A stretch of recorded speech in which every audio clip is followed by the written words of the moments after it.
picture is dedicated to every man in the United States Navy, from the newest recruit to the old boy, the Admiral himself.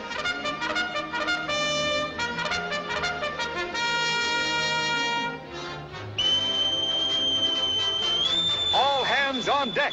Since the days of our first great naval hero, John Paul Jones, that command has brought the men of the United States Navy topside on the double run, ever alert, ever willing, ever heeding the call of duty. These guardians of the deep are a bulwark on the far horizon, America's first line of defense.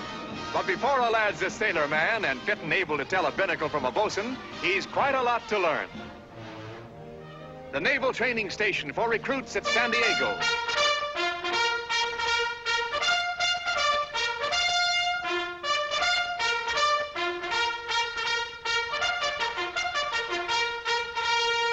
Here, new recruits arrive every day. Young men from cities, towns, and farms, from every part of America. These boys over 18 years of age and citizens of the United States are entering a new life, their first day at the training school. All hands on the truck and fall in.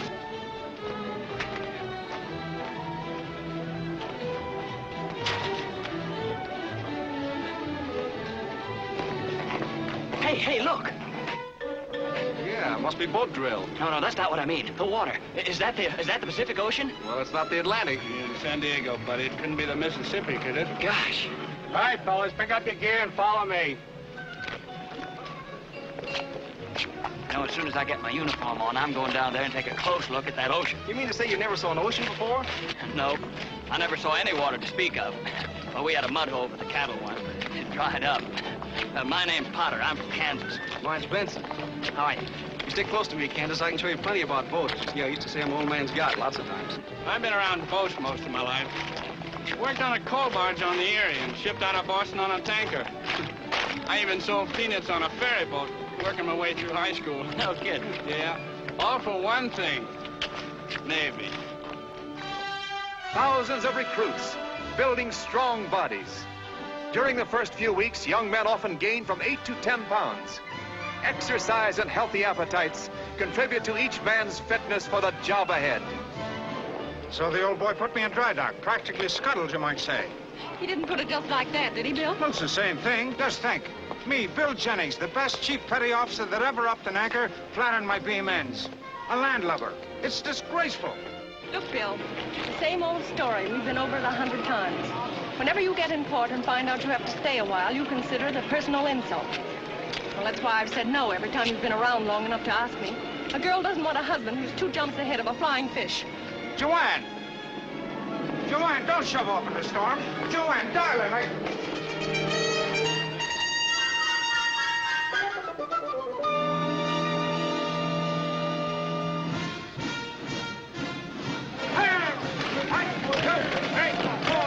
Right shoulder! Arms! 1, 2, 3, 4. Get those chins up. Head up. Eyes to the front. Left shoulder. Hands. 1, 2, 3, 4. What do you think you're doing, Kansas? Pitching hay. Order. Hands. 1, 2, 3, 4, 5. Rest. The boys need a little rest. First few days are the hardest. Hey, you, sailor, on your feet. I said rest, not fall out. Look, there's not going to be much more of this drilling, is there? I mean, after all, I thought in the Navy... You'll be surprised, Benson, to find out how much training is necessary before you're sailor enough to go aboard one of them battle wagons. Good old ocean. Set my course by the evening star. Whistle me a breeze from a land afar. Whistle you what? A breeze. I got that out of a book. Pretty, isn't it? What is it? Poetry. Oh. You know what I'm going to do as soon as I get through drilling? This sailor is going down and take a good look at that old ocean. Excuse me, Mr. Shakespeare, but let me put you straight. Don't call yourself a sailor just because you got that new rigging on. And if it's water you're craving, well, we'll take care of that right away. Quiet! And turn! Well, matey, is that enough ocean for you? Yes, sir. Cheer up, Kansas. As soon as you're through training, you can send your clothes to the laundry. Well, my lad, you seem to know so much about Navy regulations. Maybe you can tell us the proper manner for addressing an officer. It's correct to address an officer less than the rank of commander as Mr. Sailor's not required to salute when in ranks or at recreation, indoors or out. Of course, he should salute whenever addressed by an officer. That's right. Of course, the chief petty officer doesn't rate a salute at any time. Hurry up and get those clothes washed and get them on the line.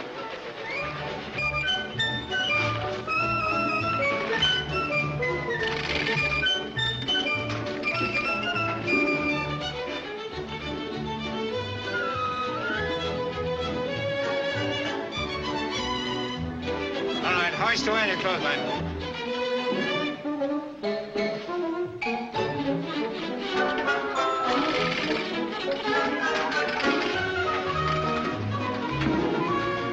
Secure the line.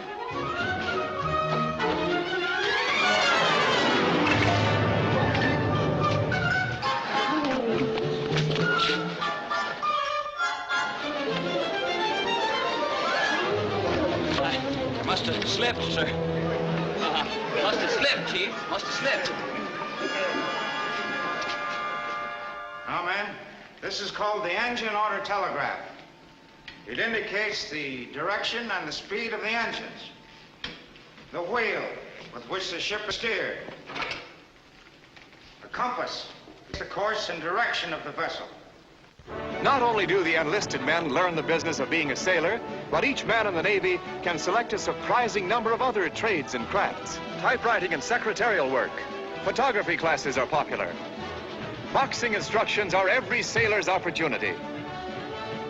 If you would be a machinist, an electrician, a cabinet maker, the choice is yours. Radio and signal instruction is given by an expert. Earnest young men see in the modern United States Navy an opportunity to equip themselves for a real career. You know, I wonder if these fellows that ask the questions can answer them. Oh, wait a minute. What's the matter? Here it is. I have to bring this book back to the library. You've been doing an awful lot of reading lately, haven't you? You learn a lot about the Navy from some of the books they've got over there. Mm-hmm. The scenery's not so hard to take either. That's what I've heard. Howdy, fellas. Hi. Say, this is the first afternoon I've had off so far. You know what I'm going to do? Go down to that good old ocean. Yeah, and I'm going to get me a rowboat, and I'm going to row all Benson? over that. Where's your hat? Oh, I guess I must have lost it, sir. You're out of uniform. Report to your company commander. Yes, sir. Carry on. Yes, sir. You find them right over there, I think. Maybe he'll take you out in a rowboat, Kansas. Got a match, Chief? No.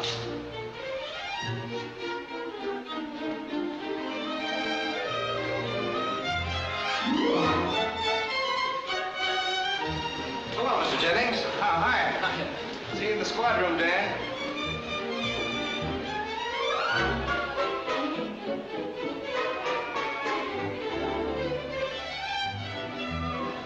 Hello, back already? Yeah. You're a fast reader, aren't you? Oh, yeah. I'd like to take out that book on signals and semaphore. Wouldn't be too much trouble. All right. You're going to know more than the Admiral if you keep this up. Oh, yeah. Don't you ever take an afternoon off? Oh, there it is, the green one. Where? On the top shelf, the green one. Oh, yeah. Hello? Did you want something, a book perhaps? Huh? Yeah. No. Oh. Oh, Bill, that was sweet of you. Oh, just a little trick I picked up in a raffle. Knowing how silly women are, I brought it to you. Oh, no, Well, Dan, I see you got your book. It's too bad some other people I know aren't more... Oh, no, this isn't the one. Here, I'll get it for you. The green one, see? Can't you tell a green book from a red one? Thanks. Boy, here, let me have that. Wait. Hey, where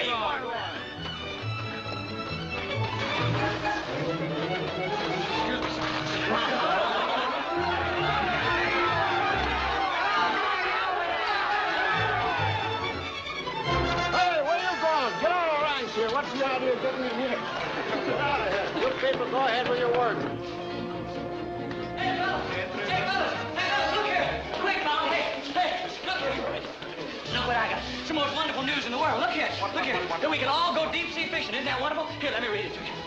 Let me read that note. Look here. Enlisted men who wish to take advantage of the deep sea fishing trips now available must register their names with the recreation officer. Isn't that wonderful, fella? Isn't that wonderful? It isn't like going out in a battle wagon, but it's getting the old ocean under you, isn't it? Good on.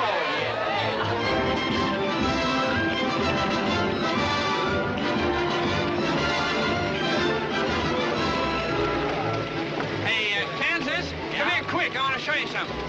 See this shark over here? No, where? Look, Where? he's right. Oh, look at it. Don't do that. Hey, get it out, Chief. Will you get it out? Hey, get it out. Get it out, man. If you get it out, I don't know what it is. Get it out. What it is? Well, how do you like it, man? Boy, this is great. Wait till I write my dad about this. He'll want to join the Navy, too. See, isn't that North Island over there? Yep. That's North Island Naval Base, where little squabs with tender wings start sprouting their pin feathers and finish with wings of steel. Hey, fellas, look. Look at the battleships. Battleship? That's destroyers. The little buggies that defend the battle wagons in time of combat. Isn't that a submarine over there? What it is. And that's a fine branch of the service, too. There's extra pay for that. This over here is the city of San Diego. That's where the boys play over the weekend. Uh-huh. Hey, Benson, there's your speed. You think you could handle it? That's for me. Well, boys, you better be getting ready. We're nearing the fishing grounds. Hey, I got a bite. Hold his head up.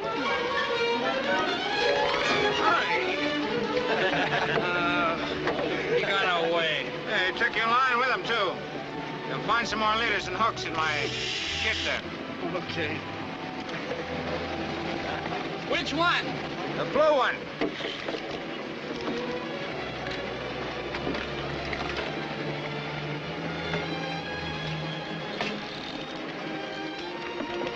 Hey, where's Kansas? I haven't seen him since... You don't suppose he fell overboard, do you? Huh? Oh, maybe he's up forward. I'll have a look.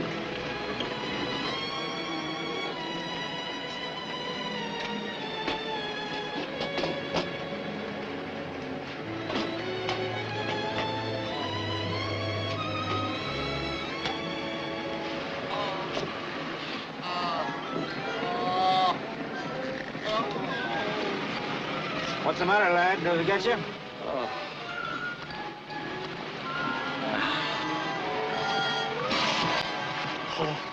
Horse Battalion! Turn! Turn! Horse Battalion, Solid Manual! On!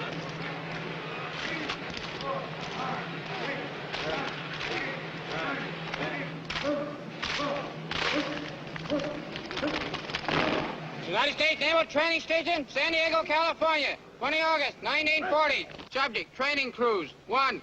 2 weeks from the present date, recruit companies 55, 56, and 57 will embark on a training cruise. Destination, Hawaii. Signed, Henry C. Gearing, Captain, United States Navy, commanding.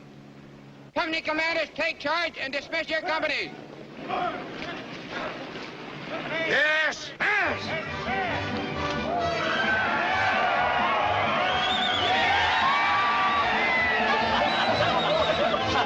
Oh, my, isn't that great, Mr. Jennings? Yeah, it's gonna be fine for you, lads. I bet I won't get sick this time. Not on a real battle wagon, I won't.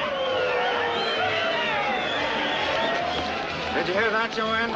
Hawaii, Pearl Harbor, and the moon shining down on Diamond Head. You're not weakening, are you, Bill? Huh? Oh, no, I'm gonna stay here like I promised.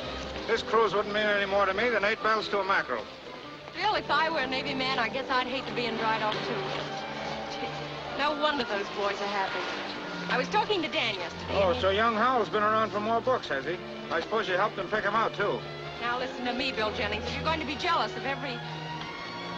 Well, I think Dan's one of the nicest boys at the base. And I'll tell you one thing. He's Old Navy. Oh, I'm sorry, darling. It's only that I've had the lad on my mind so much lately. And I'm just now convinced it's my duty to speak about him to the captain. Bill, you're not going to do anything to hurt that boy. That's just what I am going to do, darling. I'm going to suggest to the captain that Seaman Howell does not belong in the Navy. The long-awaited moment is at hand. The young seamen assemble their equipment for a final inspection before they board ship for their first trip at sea as Blue Jackets of Uncle Sam's Navy. No blade in your razor. Two mistakes. Where's Dan? Medical officer sent for him. Medical. Sure hope it ain't measles. Time like this. Yeah. Told wrong and folded wrong. Two mistakes. Don't you know how to fold those yet, lad?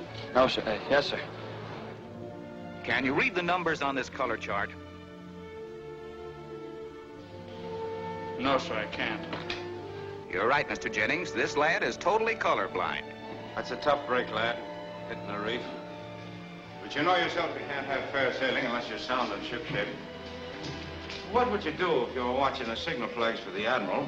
The blue flag went aloft, meaning all clear, and you thought it was the red flag, meaning rapid fire. It'd be pretty much of a mistake, wouldn't it? Liable to scandalize the whole fleet. What I can't understand is how you managed to get in the Navy in the first place. All right. Memorized the color chart before I enlisted.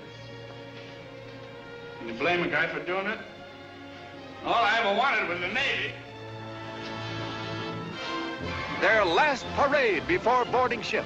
As they march on the field, each man is happy that his preliminary training ashore is over. In a few short hours, only the far horizon will mark his new home afloat. Jauntily they swing along, breathing deeply of the fresh salt air that blows across the parade ground. In its breeze, a promise of billowy waves and a white churn trail left behind.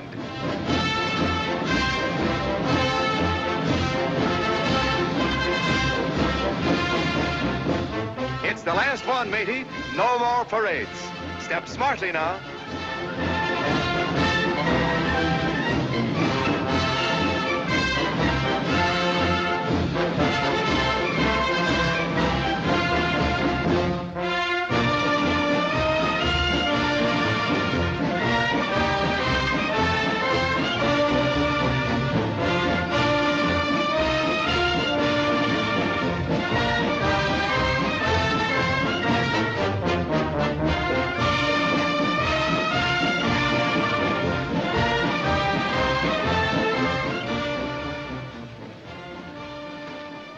What's the idea? Want me to report you for being out of uniform? What do you mean? That rigging you got on. Get into your blues and hurry. Wait a minute, I don't get this. One of your ideas of a joke, Mr. Jennings. I've been talking to the captain again. You're going on that cruise, Danny. He's going to make an exception in your case because of your fine record since you've been here. Oh, what about the eyes? Time to think of that when you get back. And me, the best chief petty officer that ever upped an anchor, I'm going to see to it personally that there's a place in the Navy for as salty and steadfast a lad as yourself. Oh, thanks, Mr. Jennings. Never mind that now. Get your seat bag and your hammock ready for transfer. You're shoving off right after. Get out!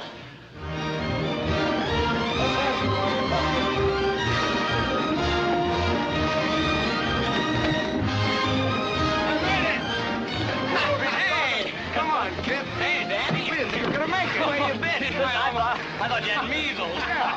I'll tell you all about it later.